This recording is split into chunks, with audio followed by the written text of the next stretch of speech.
Instead of running parallel with the runway? Yep. Okay. George Tower, 8414 Echo, midfield, full stop. 14 Echo, runway 36, clear to land. Runway 36, clear to land, 14 Echo. Okay, so I want to be at pattern altitude, which is 1860, so I'm close. Give or take 50 feet is fine. I'm already in the white arc. So as soon as I get to the threshold of the runway, I can pull the power back. I want to pull it back to about 1700, 1800, which is right about there. I'm going to put the carb heat on now. I'm going to let it get into a nice simple descent. I'm going to pull that first notch of flaps in. That'll help us with drag and descent. Okay? And that's about good right there. I'll slow it down just a little bit because we got a tailwind that's going to push us like crazy. Wait till we're 45 degrees off the runway. Be at 80 knots right now, which we are. Pretty close right there.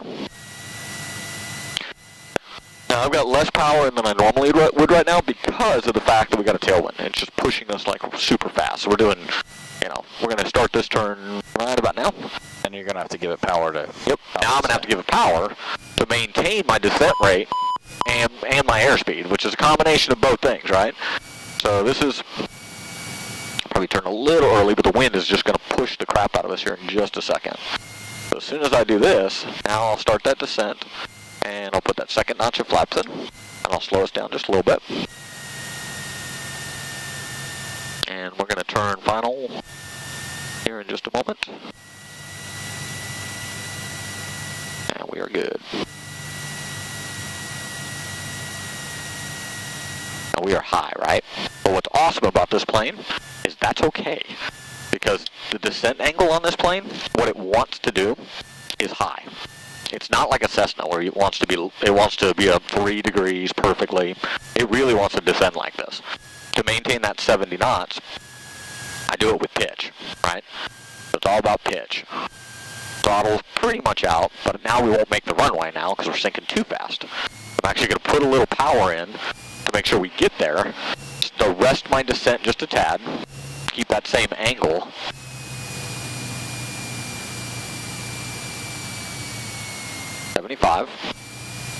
Let it slow down to about 70, and that's about as low as we want to get until we get to the numbers, until we make it.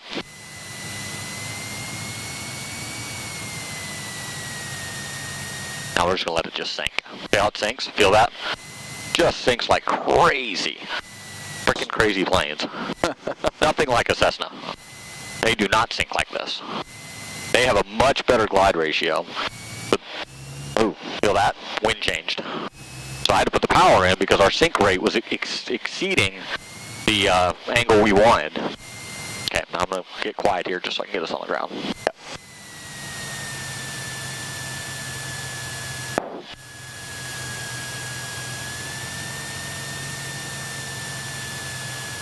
Come on, baby.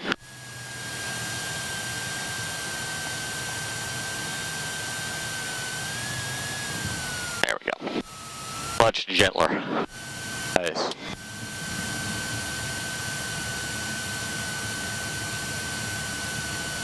One for Echo, where would you like to park? I know where the Genesis, 1 for Echo. 1 for Echo, turn left taxiway Bravo, and monitor ground to Genesis. Okay, we'll just turn left here at Bravo and going over the ground. Thanks. Here's 449 Whiskey Mike, Georgetown ground, runway 36, taxi via Alpha, cross runway 29er. So on that landing, what I did differently is I bumped the power right as we got over right as we leveled off, because it wants to continue that sink rate, that aggressive sink rate, and so you just let it. You have to arrest that descent rate because it's doing this and not forward momentum enough for that rate of descent. So you have to bump the power and say, okay, you know, don't let it descend at that rate. You can open up your door. It's hot in here. All right, guys, say bye to the camera. That's the last of the filming. Adios. Happy birthday, Anthony. Rob? Later. He's busy flying the plane, folks. Sorry for the bumpy filming.